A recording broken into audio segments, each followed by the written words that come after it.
Hello, everyone. Good evening from Western Massachusetts. I'm going to be hosting tonight. My name is Gally. I am joined, as always, by Bickler. Tamisha was not able to make it tonight, so we're going to press on forward, preparing for this week's matches. We survived another international break, survived, a couple weeks of everything and all things. Paul, before we get into the footy, how are you, my friend? I'm great. It's Monday, and this is always the best part of my Monday. It is true. It is the best part of our Mondays for what part of it that we have. 1 hour with all of you. And look at these people flying in. They must have missed some footy talk as well, or they expected Smution to be here, but one or the other. They are stuck with the two of us. Good evening as well to you, Sir Z, Brian, Shelton. Thank you for joining as always. Alan, I think you got to set your clock better, brother. You always beat everybody by a couple minutes. Now you're rolling up in a little late, just like us. We had a little technical difficulties, but we are ready to get going. And, I think when you get through these international breaks, what you realize more than anything is that you need the distraction of football at times, but at times we did enjoy a little bit of the break. I think that was kind of needed. It came, in my opinion, at a perfect time for Liverpool supporters. We are going to talk a little bit more about that. Sheldon says we missed you, Gally and Bickler. I'm not so sure about that. And within 58 minutes, they will probably be like, when will this bleeping program end? But please stick it out. If you are here, get in, do the questions. Don't worry, Alan. We will get to a quiz at some point. But give us a moment here to kind of get situated and level set. But we will talk a little bit more about that international break, what it means to Liverpool supporters, how this one's a little bit different based on the whole scheduling. But I guess if the people ask for it, you have no choice but to give it to them. And, well, I guess some of what you have to give to them is what they don't like, because you can't exactly go into trivia without Where all our big money goes with Commution doing all that hard work. We do know we have that background music. We're going to use it. We'll just let it kind of quietly roll off in the distance until we come through this one. This one is not an easy question, so I actually had to print it out to make sure that I don't mess it up. I am sure you will find a way to destroy this question. We do it for you, Cersei. We do it for you. For the people, as Tanisha would like to say.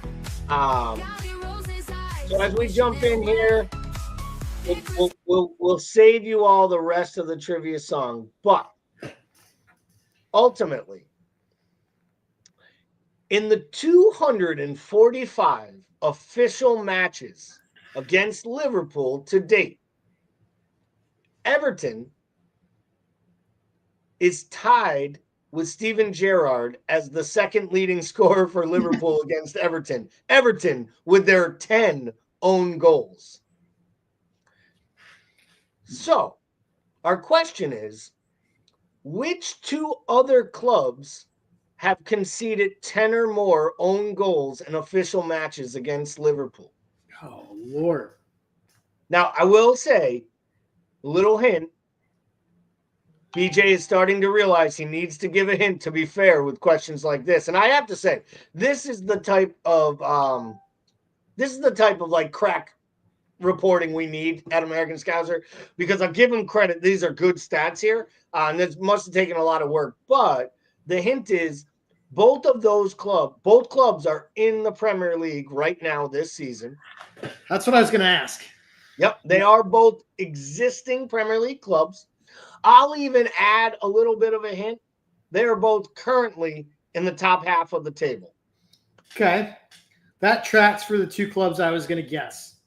All right. I'm going to go Newcastle, Nottingham Forest. 0 for 0, but I appreciate That's what I'm talking about right there. That's how you know I'm cheating.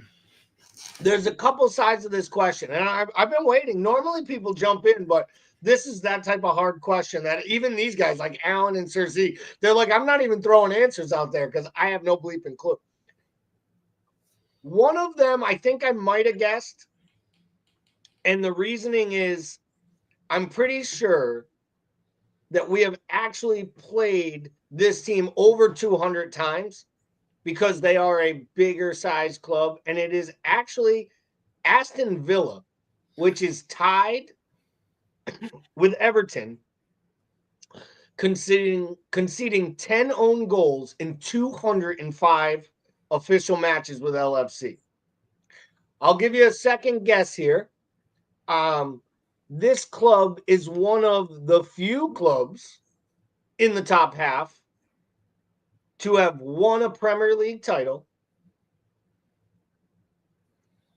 And if you think about it, we played them more than the 205 times we have played Aston Villa. So teams in the top half, still in the Premier League. Well, hopefully they're in the Premier League if they're in the top half. And City, we haven't played 200 plus times. So even though they may not be in the Premier League next year and still played 200 games. I don't know. I mean, that to me, I immediately go Chelsea Arsenal, but like, and that is it. It's the second one. It's Arsenal. It's 12. Yeah. 12 own goals in 244 official matches. They are listed as the second leading scorer for Liverpool against Arsenal.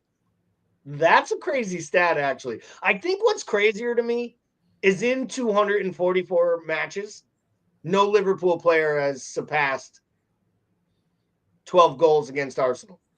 Because I'm shocked Sir Z isn't yelling at us right now saying Mane scored every time he played Arsenal and he scored a hat trick. Because it felt that way to me, because it felt like every time we played them, he did score. But I think it is probably more of a fact that we've turned over the club over the years many times. But I thought that was an interesting one from VJ. He did supply a few tidbits here. So for anyone that's trying to get better on your own goal acumen, Liverpool has been gifted 217 own goals in its history by 212 separate players. Only 3 players have given up 2.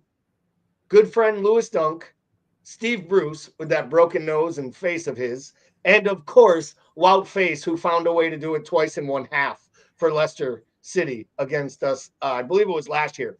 One player who I have no bleeping clue, Danny Malloy for Cardiff City in the second division, conceded 3 own goals. Malloy and Face, I got something right on this whole damn thing, conceded 2 in a single match, being the only players. I'm still waiting for them to put another own goal on Carragher so he can become the first ever Premier League player to get a hat trick. Problem is, as a defender, he scored it for the other team. Not a bad one there. Good way to start the show. Thought it would be a little funny, a little lighthearted. So I want to talk to you about this, Paul. Before we get into a little bit of the transfer news, last week we talked about the squad, players leaving. There's been some big news in the last week. Unfortunately, it's not confirmed news.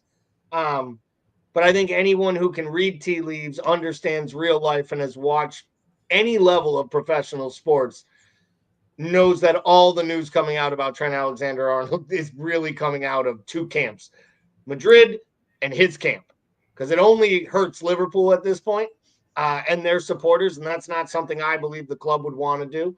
So we'll talk a little bit about that, what it means for Trent, what it means more for the supporters. But before that, we come off this international break. Shockingly, because Klopp's not the manager, we don't have to play on Saturday afternoon at 12:30. But I've heard a lot of people talk about not loving having Everton coming right after the international break and how we start slow. Is it just me, or are you in the same boat where I'm really not worried about this? Because I think the way the Premier League did this with the midweek matches and having the FA Cups on the weekend and us not having to play in it means all the players came back in late Thursday night like normal, but they have until Wednesday to get back into training, to rest and recuperate. Like, I don't believe I'm as worried about McAllister, Nunez, and Diaz as an example flying back from South America and trying to play a match, Saturday lunchtime kickoff because it's Wednesday at 2:45. Am I overthinking this, underthinking this? Do you think it has an impact, or do you think this might be kind of what this side needed? Get away with your national team, get that Newcastle thing out of your head, but Orange Slot still gets 4 good days of training to put it all kind of back together and galvanize the ship as they get ready to run in these final 9 matches that are so important. I mean, you might be onto something, right? I mean, there's definitely more of a rest period than we typically see, especially with the South American players landing at a reasonable time and not coming in essentially on a few hours rest. I still don't love it, and I'll tell you why. I just think for me, it's like a rhythm thing. I don't think it's necessarily like always has to be a rest thing. I think sometimes it's just hard to come in the pace of play and physicality of the Premier League is unlike anything in the world, including international football. And I just think that sometimes it's very hard to come and adjust to that right out of the gates without any sort of like run up into it. Now, that being said, like this could come down to a training thing too. I mean, we're typically used to seeing this thing under Jurgen Klopp where they seem to kind of be sluggish and struggle. So how much of that's going to come down to the mentality and the way they train and what they do under Orange Slot? It may be completely different. So I'll be very interested to see this. I still don't love it because what you're telling me is like, do I think it's ideal or am I worried about it? I don't think it's ideal. Am I worried about it slightly? Because there's like out of the 20 teams that I'd want to pick coming in off an international break, Everton's probably in the top 5 I'd want to avoid. So like that's where I land. Like definitely not ideal. I'm not going to pretend like that's who I want to draw coming off international break, but it is what it is. And in a way, I think it's going to demand excellence of this team coming back because I think that if they're not excellent, we're going to drop points. Yeah, I'm not so sure about that because I actually think this is harder for Everton in some ways because they were playing with rhythm. I mean, people don't realize Everton hasn't lost a match in 9. Now, granted, you could also look at that and say they haven't won a match in 4 because they've drawn 4 straight. And I do think in some ways Everton probably is the side that wanted to stay in the rhythm they were in, unlike Liverpool coming off the rhythm of playing PSG over 2 legs and then having a disappointment that to me, like, let's be real, we talked about it last week. We don't need to go into it again, but the more I think about the League Cup final at this point, it was just one side being emotionally not up for a match they should easily be able to be up for because they were at Wembley. Because I think they were tired. I think they had run out of gas. They knew that in the back of their minds, muscle memory. I think they thought they could win that match, and they still had chances to. Even, once they fell behind 2-0, you really felt like it was tough. But they got thoroughly outplayed. And more importantly, Newcastle just worked harder from jump. And let's be real, by the way, call each other all out. The Newcastle supporters were more up for it in the grounds than the Liverpool supporters were. For sure. Just as I think the supporters had a bigger hangover from the loss to PSG than the actual players on the pitch. And the players on the pitch look like they got drunk the night before. And that speaks volumes when you're at Wembley, a place we like to call Liverpool or Anfield South, right? Like, there's that arrogance that comes with being a Liverpool supporter sometimes. Sometimes you pound your chest and you have to take it because, well, the Gordy showed up, took off their shirt and had more hair on their chest and pounded so much harder. And it felt to me like that's what happened. Like, I felt like we got outplayed. First time maybe all year, I think we might have got outcoached. They had better tactics. And the changes they made seemed to impact the match better.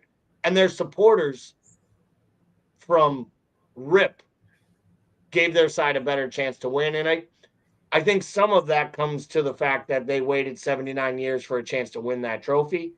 But that's not an excuse. Is that an excuse for you, or do you think it was tired legs, more importantly, tired brains and emotional hearts maybe? I honestly think it's 2 teams headed in different directions kind of meeting. I think you've got a Liverpool that has a performance drop-off of 2 massively disappointing performances. Coming up against a Newcastle side that's not only playing their best football, but is their healthiest they've been all year. And I just think when you put those two things together, it was like the perfect sort of amalgamation of like factors that basically fit into that. It was one of those things where like it was really disappointing to see, but like I genuinely felt good for Newcastle supporters because I feel like that fan base deserves good things. We all have our feelings about that takeover and that ownership, but like I don't think you can argue that fan base is like fervent and loves that and supports that side in a way that like I think we all want football supporters to have a passion for their club. And so to see like, these guys like in their 60s, 70s crying, emotional about that win, I thought was like kind of what it's all about. And was really like, I love to see that, even if it was at, even if it cost Liverpool the ability to win that title, because I mean, we came out flat and against the side we couldn't have done that against. And they hit everything that they won every second ball. They won every like 50-50. They just were better on the day, like in every facet of that game. And I think it did come down to like the mental letdown. I do think there was a physical factor in terms of the mileage on the legs of a lot of those players that were coming in that match. Are we deep enough? I don't know. I think if we were deep enough, I don't know that it would have mattered, because I think that side had their tail up so well and they played so sharply. And like I said, I think they're getting healthy at the right time and playing their best football, and we just came up against it. Ryan jumped in and says, "Good evening, boys. Speaking of getting drunk the night before, former Brewer enters the chat." Glad to have you, Ryan. Thank you as always. Brian Shelton says, "We got bullied." I think he's absolutely right. It's funny, in some ways we talked about how losing Gordon and all this was going to kind of shift them and all the things. In some ways, I think it almost galvanized them, because it made them realize, let's just win this in the bleeping midfield, give the ball to Isak, and we'll figure out ways to make this happen. They did the job. We can all clown on Jacob Murphy and say he's not good enough to be this level. He was better than our defenders on the day. Their midfield absolutely destroyed our midfield. I've said for a long time, on full form and full fitness, Liverpool's midfield has proven over the totality to be the best midfield in the Premier League, and I don't think that's a question this season. On their day, Joelinton, Guimaraes, and Tonali are just as good, if not better, because what they do for that side is what we always need. And if one of our midfielders is off, like Gravenberch didn't have the legs, right? When that happens, I think you see the frailties of this setup. And it's why we're probably still not strong enough in certain areas and we have to get deeper, or the manager has to get and have more faith overall. But it's interesting. Like, you look at that midfield and like what they do. I think you could take Joelinton, Guimaraes, and Tonali individually and make the argument that each one of those players has the ability to play a holding midfield role better than any of the Liverpool players. Even though like Gravenberch has been outstanding, McAllister's been outstanding, Szoboszlai's been indispensable, locked in the starting 11. And I think at times that's what that Liverpool midfield needs. Just like sometimes we need a right back. Sometimes we need an anchor that's just a really solid ball distributing, ball winning, ball retaining holding mid. And we're all going to do this because Matoush takes screenshots and we make sure that we get all these types of things taken in. Yeah. But Brian Shelton coming full circle with all praise to Eddie Howe. And I know sometimes it's tongue-in-cheek from Brian when we talk about Eddie Howe, but he was very complimentary after the match. It was clear he had a great set of tactics. He got his guys ready. And we all joke about who's going to be playing in Europe. Well, one team so far from England knows no matter what happens the rest of the way, they'll be playing in the Europa League next year, and that's Newcastle for winning this League Cup. And they deserve it. They came up short a couple of years ago. This was an important one. So when we talk about that, you mentioned sometimes we need this, sometimes we need that, sometimes we need a right back. Well, unfortunately, this week we found out we probably need another right back. And it's not confirmed news, but it came and broke after our podcast last week. Before anybody ats me and gets mad about the Photoshop, I didn't do this. There's enough images out on the interwebs of Trent wearing a Madrid shirt, and there's a reason. Just like there are the stories coming out now that last year on the international tour of the United States, the Arsenal FC TV, the crazy Arsenal crew, they had video evidence of Trent with the entire Madrid setup out in the club. And basically, Trent's people paid them off to never let it show the light of day because they didn't want to answer these questions. Because I think what we're learning is that this has kind of been a plotted out move. And it didn't start when Jurgen Klopp resigned, like people like to make it out, so they can blame FSG saying he didn't spend enough and that's why he left and all this. It started, 4 years ago when a 22-year-old kid only signed a 4-year bumper contract when he could have got 6 or 8, when everyone else that summer that signed got a longer-term deal, and then refused to negotiate but did cryptic stories, and then all the messaging changed. So, Brian Shelton says it's the worst kept secret in the footballing world. It's starting to feel, Paul, like it's been the worst kept secret even within the Liverpool channels. Like, they almost knew that it was coming.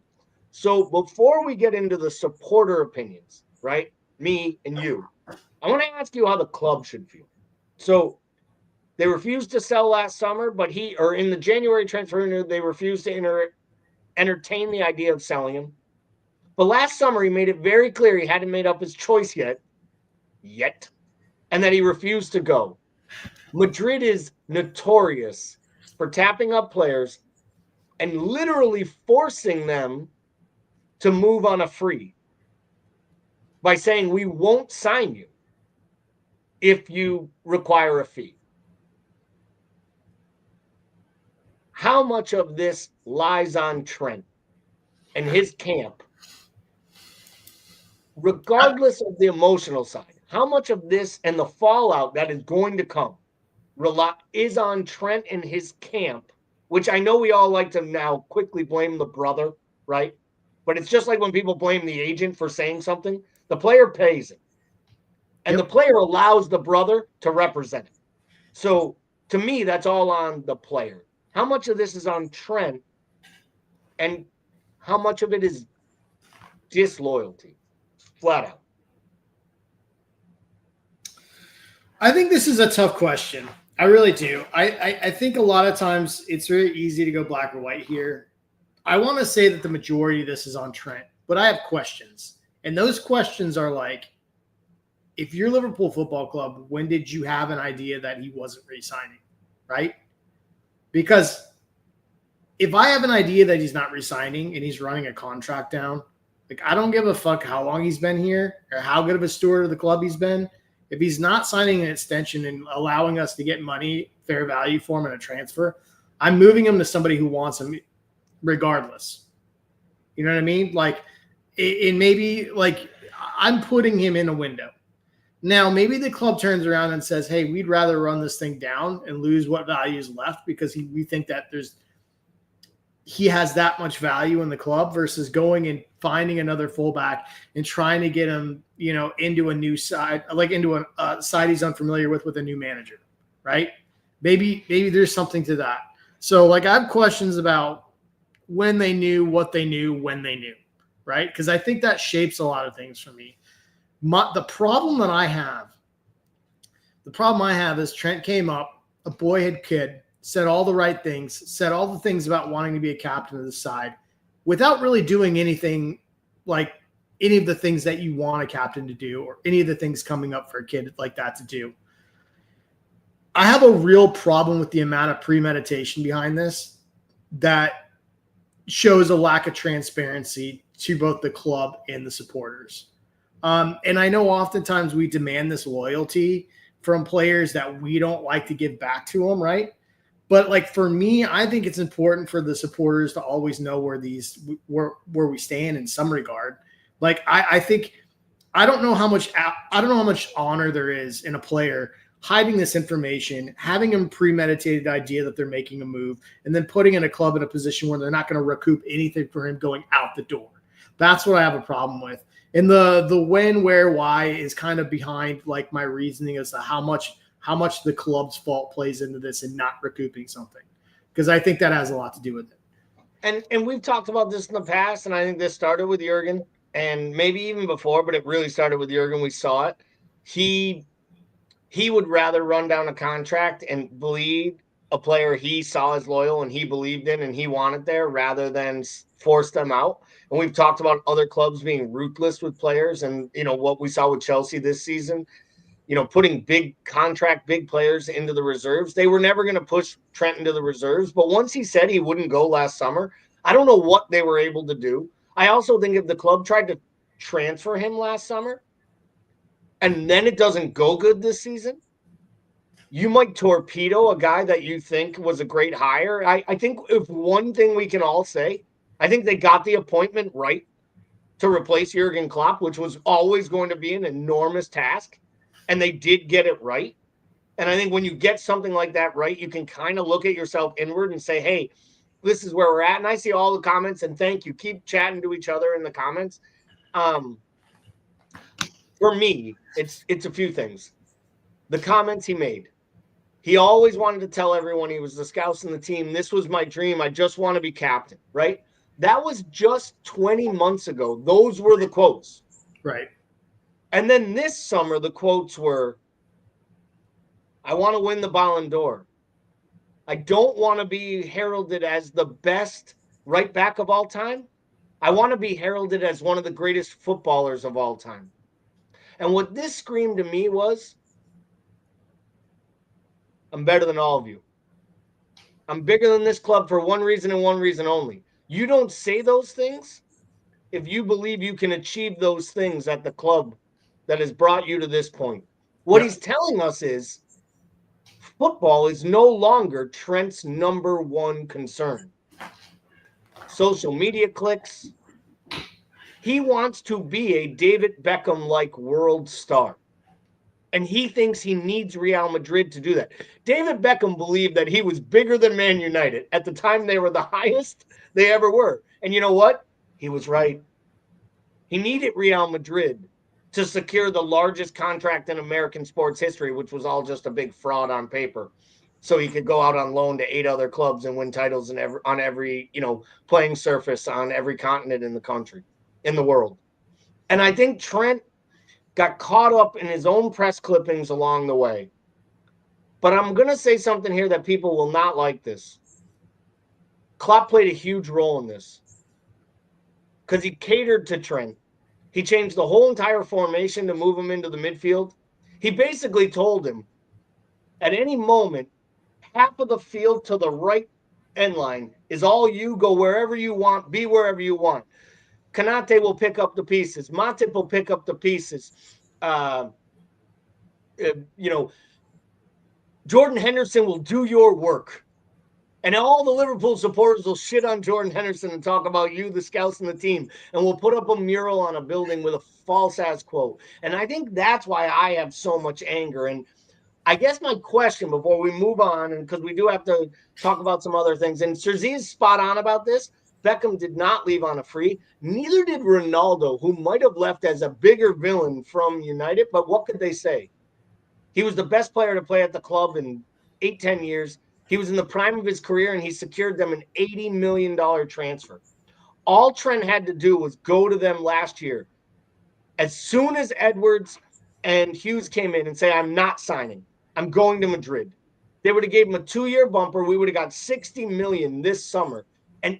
And we would have thrown him a party on May 22nd as he held that trophy. We would have been sad, and some people would have booed. And some people, to be honest, would have been like Aaron Martell and jumped in with F.U. Trent. And you know what? For the people that want to say F.U. Trent, you have the right. And the people who are going to boo him, so I want to ask you this, Paul. I don't know if we'll ever see him wear the jersey again. I think this injury helps, and I think the injury is why the news broke during this international break. And I absolutely believe Madrid leaked it, and Trent's people knew it was coming, which is why he shut off his Instagram comments immediately. And I know it's stupid, but hey, if Liverpool supporters are going to bang on Darwin Nunez for everything dumb he does on social media, then let's once again hit the scouts in the team, right? Where it hurts. Because he hid because he doesn't want to make an actual statement. So I ask you, if Trent Alexander-Arnold puts on the uniform again, starts warming up on the sidelines, if you're in the stadium, what are you doing? And how do you feel? But I want to hear what you would do, because I think I know. But how do you feel when either side, the ones that want to support him and love him, or the ones that want to get angry and treat him like he's Fernando Torres? Like, where do you come in on this? Because I think he's going to get it worse than anything we've seen, to be totally honest. I think he's going to get the worst reception, to the point where I'm not sure we'll ever see him appear for Liverpool again. And I may be in the minority there. But what is your thoughts here? How do you see this coming? How big of a deal will it be?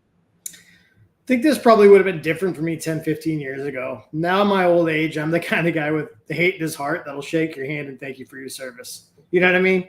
Like, I'm with you. I'm really upset and angry about the way that this has been handled, because I think it feels very manipulative on his part. It feels like he tried to take the way out that he thought would have the least resistance and the least amount of animosity towards him. And in doing so, I think he's actually made it worse for himself. And he certainly looks worse for it. That being said, it's a local kid that beat the odds, made the percentages, has outstanding talent, is part of the Champions League winning side, part of a Premier League winning side, has won everything under the sun, and played his heart out for this club. My question, and everybody who's upset, like, has a legitimate right to be upset about how he has done this. The other part of me says, hate that, love what he's done for this club. Other part of this, when was the last time that Trent put on a Liverpool kit and looked like he gave a shit? It's been a while. To be honest, the last time it looked to me like he cared about anything was him crying on the pitch when he was hurt, because I think he knew it's ending like this. Honestly. Yeah. That looked to me like the most emotionally I've seen him, when he pulled the shirt over his head. I knew as soon as he took the weird tumble, it was much worse. And I didn't want him to be hurt. I don't want anything bad to happen to this footballer.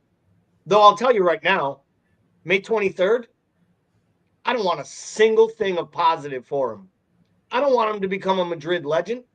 I don't want him to beat out Carvajal. I want him to lose his job to a 35-year-old right back coming off an ACL injury, because he's a better player. And I'll say it again. He's a better player. He worked harder. He's earned more to win that job at Madrid and still hold it at that age and continue to fight and be their captain at times. Like, Trent might go on to be a world footballing star. The saddest part for me is, Paul, I'm not worried about booing him in a Liverpool jersey. I'm really worried about what it's going to be like when I have to watch him play for City or Chelsea in 2 years. Because I'll tell you right now, as long as Edwards and them are there, he'll never be back at Liverpool. And he will not be at Madrid for more than 3 seasons, in my opinion. And if you think he's taking a flamethrower to his legacy now, I think it only gets worse when he comes back. And I'll say this right now to Sir Z. I don't believe he'll be on the parade bus, because I believe before then, to somebody in the chat, I think it might have been Shelton or somebody up above, saying he really should come out and make a statement and own this and address it, which he's not going to do unless he's absolutely forced with a report that has like meat and facts against it. So I don't love this. I'm angry about this, but I wanted to open it up to the group because I wanted to hear your opinions, Paul. And more importantly, I wanted to hear what the folks in the chat were saying. And I think it's mixed. There's some positive, there's some negatives. What I will say about this, if it were me, I'm not going to boo the player, because I almost feel like booing him is as bad as like clapping him off with a golf clap. Mm-hmm. What I think he deserves is nothing. Right. No response. I'd like it to be silent. I'd like everyone at Liverpool to take all the effort that they want to put into bombing his social media to build up Connor Bradley, to talk about the players who want to play for this club, who are at this club. Say nothing, show him nothing, because that's the respect he's showing you.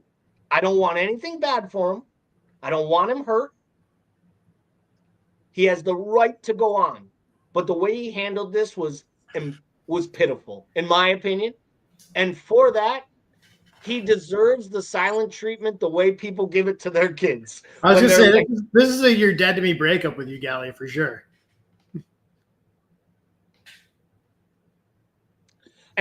And Kazi says Connor Bradley is shite, though, which is the normal response. I'm not even talking about why I want to talk about Connor Bradley. My point is the Liverpool supporters should be putting their effort into talking about the players that are here or the players that are coming in. And wasting time booing a former player actually shows like it's impacting you, it's affecting you.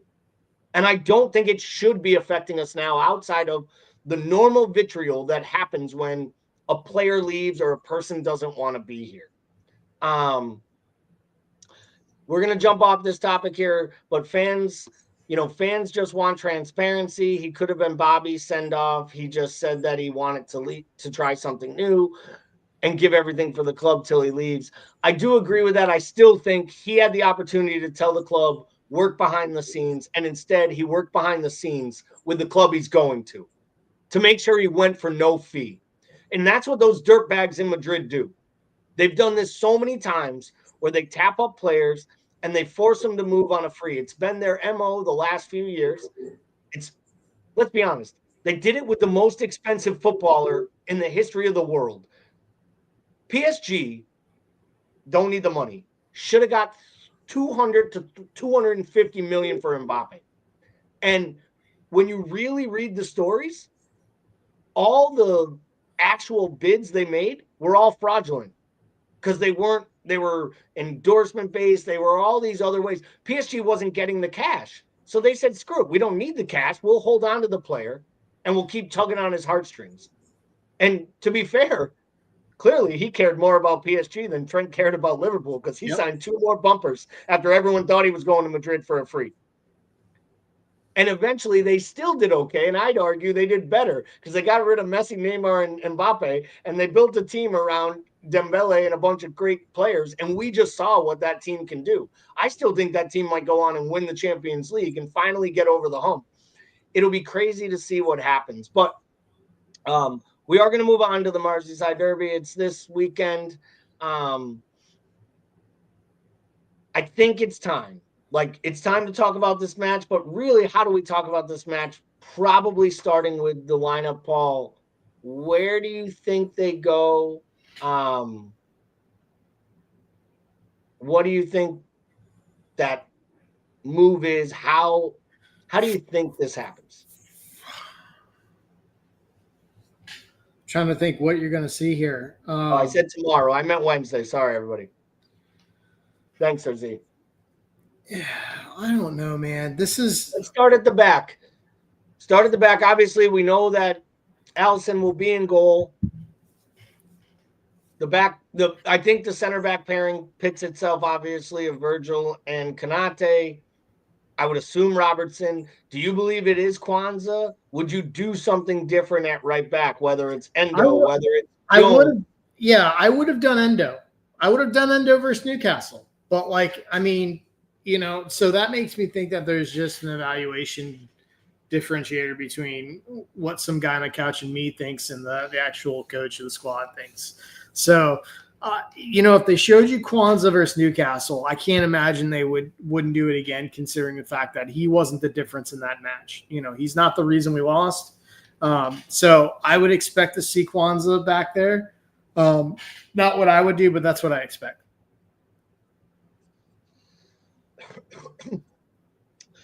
I expect Kwanzaa back there as well. Not really sure what will happen. Kazi says managers get to this stage and just play their favorites. Bradley will go right back because he's been training for a week. Same front six, shite, but I would do Chiesa for a laugh. I don't disagree. I thought about that. I got to disagree with Brian Shelton. I think Kwanzaa was absolutely mediocre against Newcastle. I think he was really poor in the first match against Newcastle. I think the biggest problem with Kwanzaa that you see when he's playing right back is you can actually visually see, and maybe this is on the players, you can visually see players not pass him the ball in opportunities when that's the right pass on. Yeah. Because they're nervous about putting him in that position. It's almost like, remember when that kid got bought and Pep started him 48 hours later, the 19-year-old kid from France, and Bernardo Silva didn't pass him the ball after he made the huge mistake, and then went up to him and tapped him up and was almost telling him, like, I'm protecting you. Like, this is the only time you're going to see Bernardo Silva be a good human being. I'm normally a piece of shite running around in a kit with the 20 on it. But, like, genuinely, like, I'm trying to help you, kid. Yeah. I just feel like Kwanzaa's the type of player where he's a young player trying to find himself as a center back. It's not helping him to be forced to be third choice right back. I hope Bradley would be fit. I think Kwanzaa will start this match. I personally would have considered doing Endo or Jones even at right back, as weird as that is against Newcastle. Because you need that attacking area. When you go forward, you do need something, and I don't think Kwanzaa offers you enough there. My question with Endo is I think Slot has actually come to grips with the fact that Endo is his James Milner. Yeah. And he's thinking, if I can end a trophy-winning day, I'm putting the leader I need on the pitch in that midfield so he can't start. And it might go 120 minutes, so I really need him. Right. I also don't know if, like, how good do you feel about Endo doing 120 minutes? You know what I mean? I feel about as good as Endo does about it, and that is 0.0%. Right. So let me ask you this, then let's move into the midfield. I think that's the one section of the pitch that absolutely picks itself. With Gravenberch not playing, I think all three, right? All three start, no questions? Yes. Yeah. I would be shocked if we saw anything different. We see Mo on the right, obviously. I'm going to assume because he played 2 matches for the Netherlands, I think he eclipsed 90 in one and 60 in the other and scored a goal, got an assist, that Gakpo is back to the first choice starting left winger. 1, because he's the second best attacker we have to the best attacker on the planet. And 2, there's a chance that we're building this attack around him in the next year or 2. So I think the left-hand side is Robertson and Gakpo. The $1 million question, the number 9 through the center, is it Luis Diaz, which hasn't looked good since, well, the first time we played him as the number 9? Is it Jota, who, well, has really not looked good since he came back and has done nothing to say he should have a stake at a match? Or is it the one player I probably trust the least in a match like this? Because he'll either score a goal within 15 minutes or get sent off in Darwin Nunez. Who gets to start through the middle for you? Or are you rolling the laughing track and just rolling Chiesa out there just to piss everybody off? I know the last one is. I know the last one's probably what you want, but it won't be what happens. I would love to see Chiesa out there. I think, he does can you imagine, like, you can almost play a 4-4-2, like a modified 4-4-2 with Chiesa and Szoboszlai through the middle. It'd be tremendous. I think what we're gonna see. I'm not as confident as you are at Gakpo starting. I think what helps Gakpo starting is the fact that it makes you real nervy to think about Darwin starting a match like this, which makes me think it's going to be Diaz in the middle, which I don't love because Diaz and Gakpo don't do well in the starting 11 together typically. Gosh, man. Yeah, we haven't seen that Gakpo-Diaz combination very much. It's probably what makes sense here. You know what? I'll go Diaz left and Darwin in the middle. That's what I'll do that. It's scary, but at some point you got to roll with what works best tactically. That's what makes sense to me going into this match. And you think that's because you don't think that Gakpo's fit? Like, I guess I question if Gakpo is ready to play a starting match for the Netherlands and then play again 3 days later, you don't think that the manager goes right back to his second most trusted and second most, important, to be honest. This season, he's been the second most attacker, in my opinion. At times, it's been Jota. At times, it's been Diaz.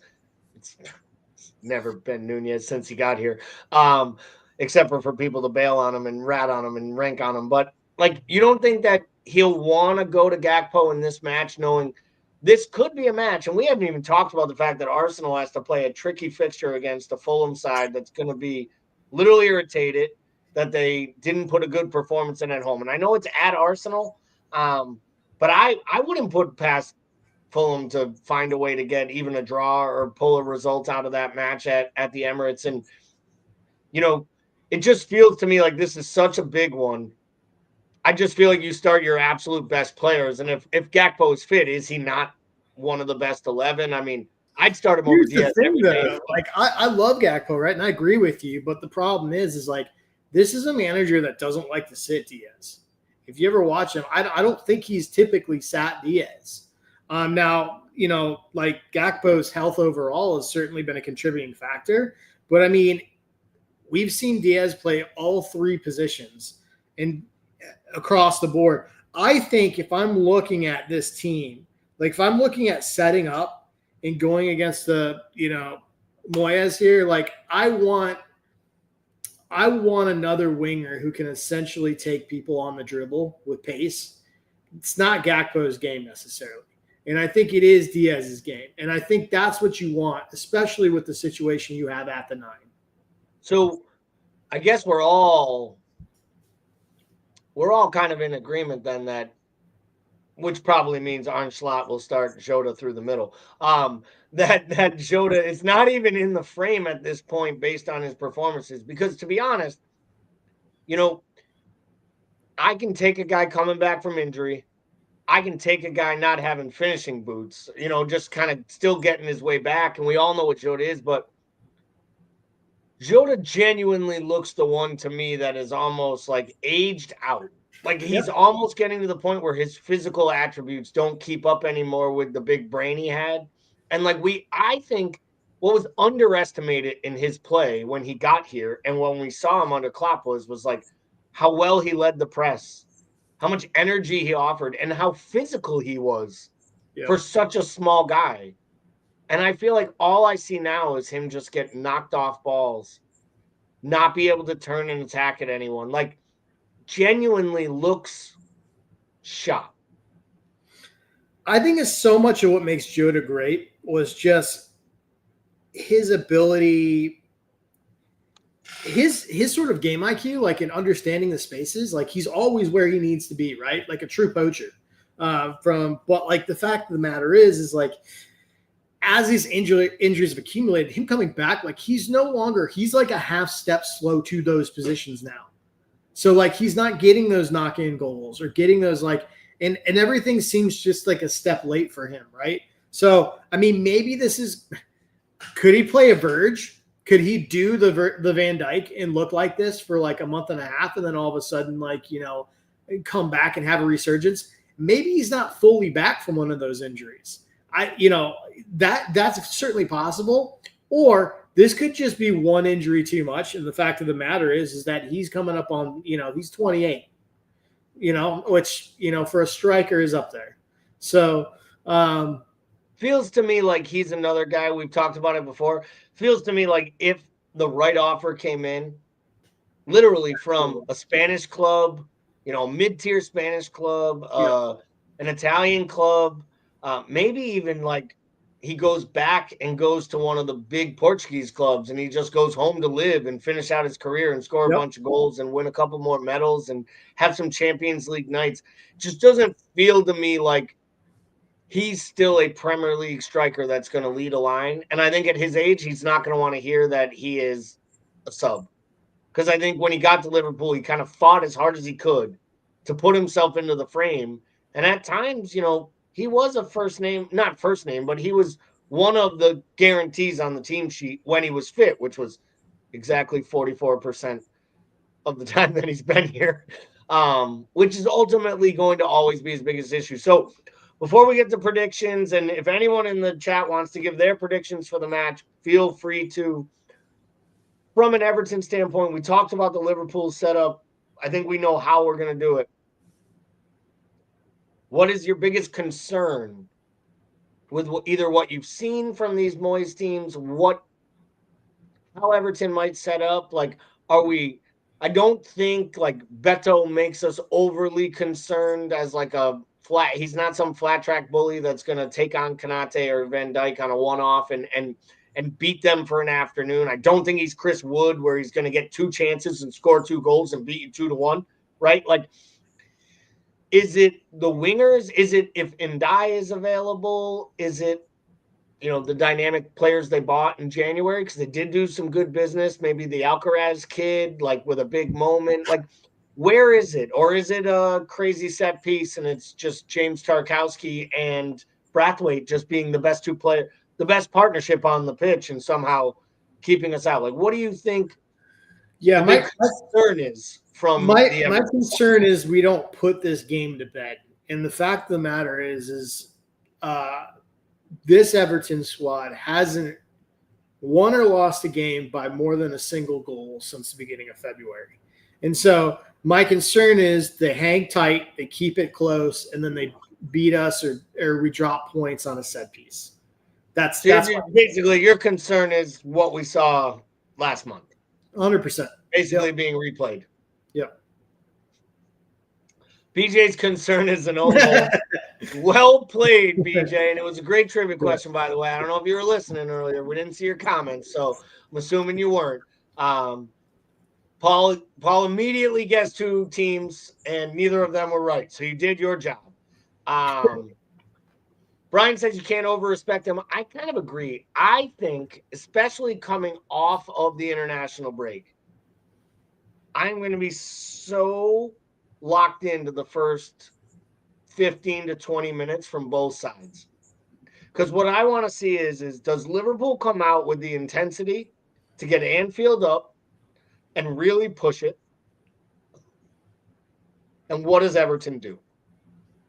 Because I think the way Moyes has always kind of operated, if they're going to come out and actually play a little bit, it'll be early in the match to see if they can't get a foot on the ball. Like, I don't think they're going to put 11 in their own half for the first 15, 20 minutes and invite on the pressure. That's what Sean Dyche would have done. Get to 30 minutes 0-0. Then we'll work the next 15 minutes. Then get to the next 15 minutes with some crazy graph voice that makes everybody angry. But I think they almost have to come out and play a little bit. And it'll be interesting. Do they play Mikolenko or Ashley Young, right? Do they play... Is Seamus Coleman healthy enough to play, or do they play Patterson? Like, do they go with the veteran old head, or do they say we got to play the young kid? I still think, like, the midfield's way better with Alcaraz. I assume he's going to play Decore because he's David Moyes, and when he trusts someone, they're going in. Like, he's not Jurgen Klopp, but if he has a player he trusts, he is going to play, and it doesn't matter what the opponent is going to do to that player. And I think a guy like Szoboszlai is hoping that it's Decore out there because he can kind of run on him and run all over him, and they'll have trouble with the legs. I think Dwight McNeil is a quiet one too. Like, you can laugh at him, but he does have a moment of... I feel like he hits a banger like one a year that's just like jaw dropping. You know what I mean? And he's been out for 3 months, so it's on par. And I think he's also a player that he went to Everton to get away from Sean Dyche, and then they hired Sean Dyche. Like, what the fucking Christ? Yeah. Like, I came here so I could actually play like a winger and not a defensive midfielder playing fullback. And then they bring in Sean Dyche. I think he's been a little bit, relieved with that. I'm most concerned with Anfield because I'm a little nervous that they're not going to just get up. And I know Aaron's been asking it, and how will the supporters be? Will we be loud enough? Will there be enough energy? And I hope they realize that, like, especially coming off this international break, coming off the loss to Newcastle, We need that crowd. And it's not just the crowd, it's the atmosphere within the crowd.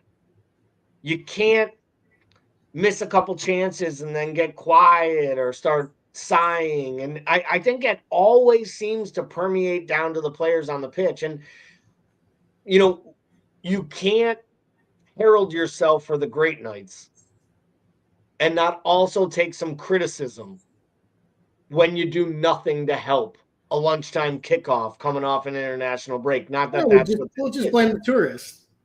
Well, I mean, it's always the Americans. Ask the people who last week decided to tell me that was a great Scouse accent, where I had to respond back, "Wow, it's an American one. F yourself." But I just don't get it. So I guess I ask you, Paul, what do you expect out of the Anfield crowd? More importantly, what do you expect for a final result of this match? Oh, well, my expectations of this crowd are probably pretty underwhelming, just because I feel like we haven't been up for it from a supporter standpoint in a while. But I hope I'm wrong. I hope that the fact that it's a derby match, considering the last result and where this team is right now, I hope that I'm wrong and like they really bring it, and that obviously the atmosphere is great. I think it's going to be a tight one. I'll go 2-1. I'll do the slot special on this one. All right, I'm going to think we keep a clean sheet. I'm going to say it's a 3-0 victory, but it's not nearly as easy.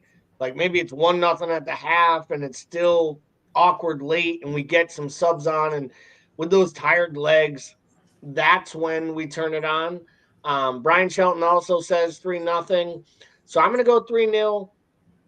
I'm going to say we pull it out, and I'm going to say that it's a really, really important victory, because I actually believe that Fulham finds a way to get something off Arsenal in this match on Tuesday. And maybe that gives us even a little bit more vigor going into this one, knowing we're closer and closer to the end of it. Alan, I deliberately don't look up the referee until the day of the match because it only upsets me and infuriates me. But I know this, folks, it isn't Michael Oliver, because the Premier League did everyone a service, and he is refereeing in the championship midweek and the championship next weekend. Michael Oliver has finally been dinged for the rough run of matches he's reffed. And I do not think Michael Oliver is the worst ref in England, because I believe there are that many bad refs in England. I'm not sure who the ref is. My gut tells me it's probably someone everyone will hate and blame, like Rob Jones or Anthony Taylor, or, there's so many different ones. Maybe someone in the chat will jump in. But I think referee discussions. Do you want me to break the news? Do you want to know who it is? I would love to know. Is it Darren England? You're going to like this. No, it's Sam Barrett. Oh, I'm okay with Sam Barrett. Yeah, Sam Barrett's been good. He's been good. I like all the ones I barely know their name. You know why? Yeah, I barely know your fucking name. Yeah, that's how it should be. That's how it should be. I think they always said a referee's job is to be anonymous, because if you're anonymous, no one's talking about the actions that you did, because nobody talks about good refereeing, right? Like that's the real crux of all this, right? No one really cares about a good ref. We just really care about a referee getting it right. So, Sam, show up with your crew, do a good job. At the end of the match, don't get too upset if the Dutch guy has an attitude, and please don't send him off for your mistakes. That being said, for everyone here at American Scouser TV, thank you for tuning in to the podcast. We know we've been a little short on content the last couple weeks. We needed a break like you. We will be coming hard. We got shows coming. We got articles coming out on the website. If you haven't been to the website, americanscouser.com, it's all kinds of cool articles. We share on Facebook, all the different areas. Follow us on Blue Sky. If you're still one of the 5 people left on X dealing with trolls and OnlyFans pages, feel free to follow us there as well. We appreciate everyone viewing. Up the Reds, and we'll be back next week. Bye, everyone.